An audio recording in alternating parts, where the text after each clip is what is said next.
peluang dan proyek investasi yang siap ditawarkan di Provinsi Sulawesi Barat.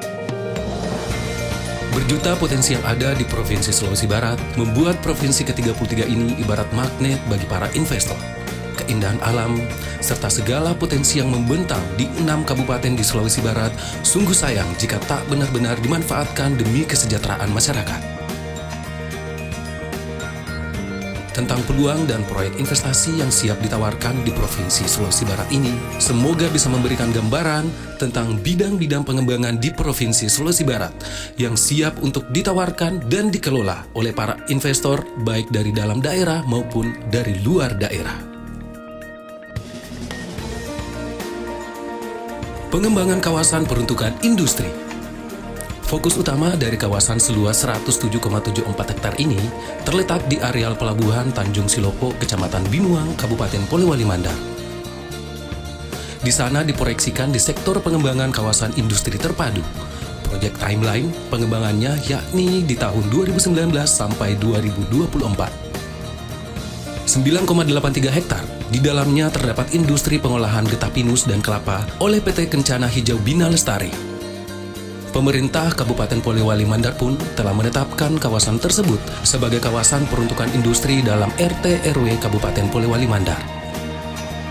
Peluang pengembangan kawasan peruntukan industri di kawasan pelabuhan Tanjung Silopo itu pun kian menjanjikan.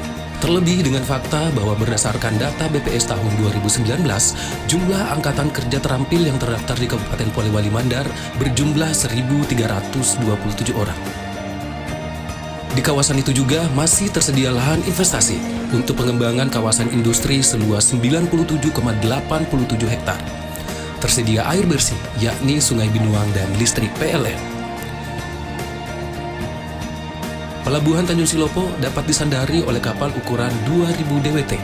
Ketersediaan komoditi unggulan di Kabupaten Polewali Mandar diantaranya kakao, kelapa, hasil perikanan, dan pertambangan, serta Tanjung Silopo yang merupakan jalur internasional, melayani embarkasi, debarkasi untuk pengiriman pekerja migran Indonesia ke Lahad Datu, Sabah, Malaysia.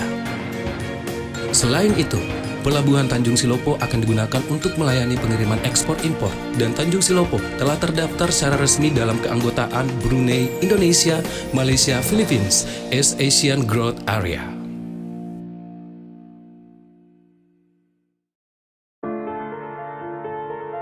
Pengembangan kawasan agrowisata Kebun Raya Bulo. Seluas 200 hektar di Kecamatan Bulo, Kabupaten Polewali Mandar, berjarak 45 menit dari pusat pemerintahan kabupaten. Di sana diproyeksikan untuk pengembangan kawasan agrowisata. Telah dilengkapi dengan jalan ruas provinsi Lampa Bulo Matanga dan kawasan perkebunan durian seluas 20 hektar. Proyek timeline pengembangannya yakni di tahun 2019 sampai 2024. Telah mendapat dukungan pemerintah berupa penetapan kawasan agrowisata Kebun Raya Bulo dalam RT RW Kabupaten Polewali Mandar. Lokasinya berada di ketinggian 500 meter di atas permukaan laut. Potensi produksi durian sampai dengan 3.420,1 ton per tahun. Terdapat potensi pengembangan wisata alam air terjun dan air panas, termasuk pesona negeri di atas awan yang dapat dinikmati di kawasan tersebut.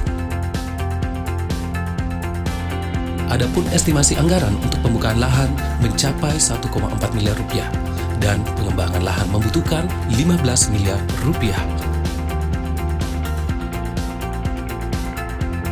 Pengembangan kawasan pertanian terpadu Agro Teknopark terletak di Kecamatan Wonomulyo, Kabupaten Polewali Mandar dengan luas pengembangan lahan sampai dengan 200 hektar. Infrastruktur pemerintah sudah terbangun di luas lahan 7 hektar. Proyek timeline pengembangannya yakni di tahun 2020 sampai 2024. Didukung oleh kebijakan pemerintah dengan penetapan kawasan Agro Teknopark dalam RT RW Kabupaten Polewali Mandar dan nota kesepakatan Batan pada Kamis tanggal 14 April 2015. Juga didukung oleh jumlah penduduk sebesar 49.929 orang, luas lahan sawah 9.052 hektar, produksi padi 66.984,8 ton per tahun, serta populasi ternak sapi, produksi palawija hingga 116 ton. Infrastruktur pertanian terpadu yang tersedia saat ini adalah luas lahan 7 hektar, kandang ternak sapi kapasitas 10 ekor, instalasi pengolahan pupuk organik, lantai jemur dan gudang benih, serta ilmu. Adapun estimasi nilai investasi, pembukaan lahan kurang lebih 2,2 miliar dan anggaran pengembangan 15 miliar rupiah.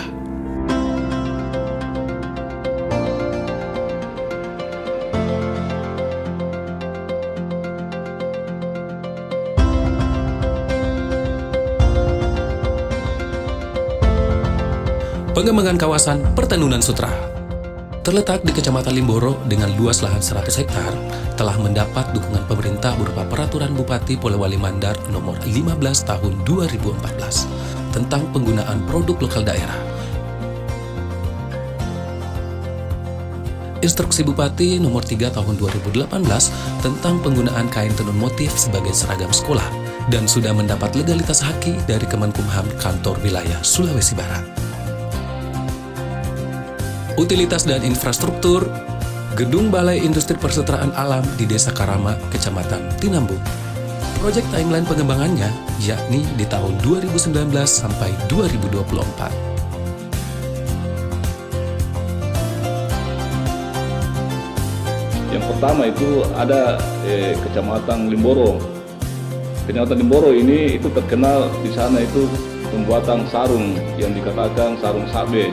Kemudian untuk di Kecamatan Wonomulyo juga di sana ada pengembangan untuk pertanian dan perkebunan, yaitu Agro Teknopark itu, sehingga ini juga jadi perhatian khusus dalam rangka menggali potensi alam di sana. Tidak terlupakan juga ada di Kecamatan Bulo. Ini Kecamatan Bulo sementara dalam proses pengembangan sampai sekarang ini, yaitu Kebun Raya Bulo. Termasuk di sana juga pengembangan tentang wisata desa. Di sana ada negeri di atas awan. Ini menjadi populer bagi kalangan generasi-generasi muda kita, bukan hanya di dalam Kabupaten Polewali Mandar, tapi juga sudah datang di beberapa kabupaten, termasuk di masyarakat-masyarakat yang ada di Kota Madia, Makassar. Oleh karena itu, saya mengajak investor ke Polewali Mandar untuk berinvestasi dalam rangka pengembangan dan mengelola potensi sumber daya alam yang ada di Kabupaten Polewali Mandar. Ayo ke Polewali Mandar, Polman Jago.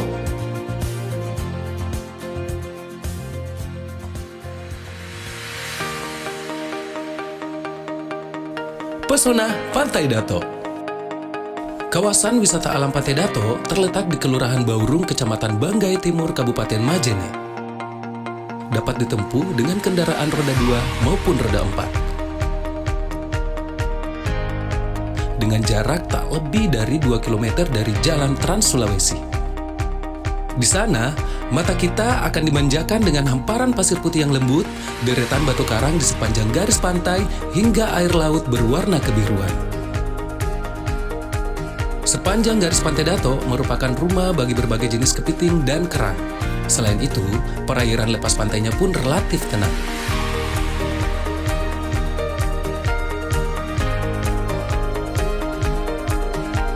Dilengkapi dengan sejumlah gazebo tempat pengunjung melepas kepenatan, serta deretan pedagang dengan ragam dagangannya membuat kawasan Pantai Dato menjadi salah satu destinasi wisata warga Majene maupun wisatawan asal luar Majene.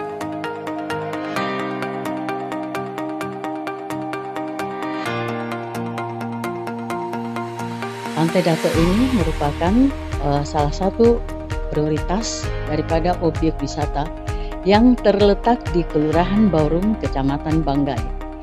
Dengan dikembangkannya objek wisata Dato ini dengan berbagai prasarana dan sarana yang dikembangkan sehingga mampu meraup daripada wisatawan, baik wisatawan domestik maupun wisatawan dari mancanegara. Dengan deburan ombaknya, desiran angin, dan pasir putihnya, serta hamparan terumbu karang yang ada di Dato, dan jajanan kuliner yang menggugah kita punya selera. Inilah yang menemani atau yang akrab dengan para wisatawan sambil menunggu tenggelamnya sang fajar pada sunset yang ada di Pantai Dato ini. Pantai Dato merupakan ikon atau merupakan kebanggaan masyarakat Kabupaten Majene. Hadirin, ayo ke Majene. Sulawesi Barat pada khususnya ini seperti lahan yang masih tidur. Lahan yang masih tidur. Mengapa? Karena masih banyak yang tidak tersentuh di sektor pariwisata. Banyak yang tidak tersentuh. Sementara di sektor lain pun juga, di kabupaten lain juga perlu pembenahan. Olehnya itu, saya mengajak kepada investor, ayo kita ke Sulbar. Kami menunggu dan kami harapkan kepada seluruh investor yang ingin menanam modal di Provinsi Sulawesi Barat, 10 jari manis kami terbuka.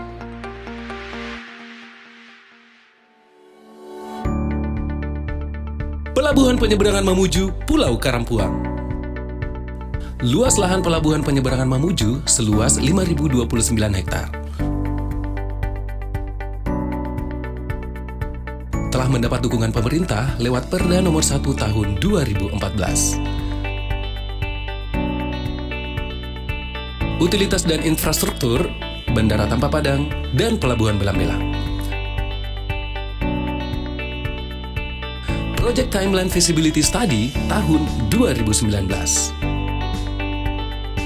Pelabuhan Mamuju ini termasuk dalam jenis pelabuhan pengumpul yang berada di wilayah kerja kantor Unit Penyelenggara Pelabuhan Kelas 1 Mamuju. Dermaga Pelabuhan Mamuju dapat disandari oleh kapal dengan ukuran sampai dengan 1.500 DWT. Menjadi penghubung lalu lintas pengunjung ke Pulau Karampuang, pulau dengan berjuta pesona alamnya. Memiliki banyak potensi pariwisata bahari yang prospektif, menyimpan keindahan bawah laut yang bisa dieksplorasi, seperti snorkeling ataupun diving. Terdapat berbagai jenis ikan laut yang menghuni pada terumbu karang seperti ikan badut dan ikan kakatua. Estimasi nilai investasi 50 miliar rupiah.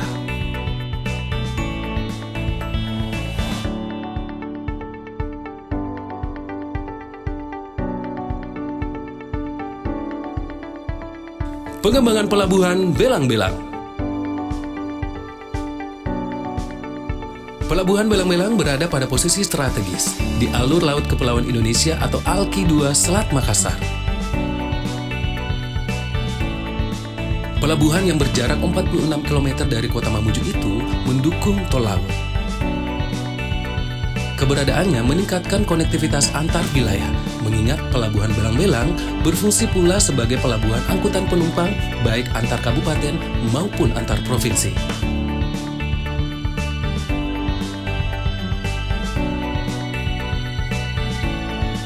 Untuk maksimalisasi aktivitas di pelabuhan terbesar di Sulawesi Barat itu, dibutuhkan investasi senilai 104,4 miliar yang diperuntukkan bagi pemenuhan sejumlah kelengkapan fasilitas penunjang pelabuhan.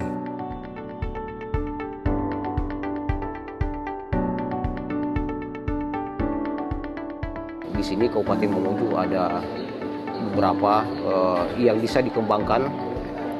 Ada dari sektor investasi pariwisata, ya, beberapa destinasi yang bisa dikembangkan. Katakanlah ada Tanjung Alok, kemudian ada di Pulau Balak-Balakan, kemudian ada di Karampuang, kemudian ada di Lomba-Lombang dan lainnya. Demikian juga sektor-sektor lainnya di sektor pertambangan, ya, di Kalumpang, ya, dan Bonehau, serta hasil bumi yang lainnya, ya, seperti sawit yang sebagian besar, ya, hasil yang ada di Kabupaten Mamuju ini adalah hasil di sektor pertanian. Sekali lagi saya mengajak kepada kita semua, mari berinvestasi di Kabupaten Mamuju dalam rangka mendukung pembangunan di kita semua ya, masa-masa yang akan datang khususnya di Kabupaten Mamuju. Terima kasih. Assalamualaikum warahmatullahi wabarakatuh.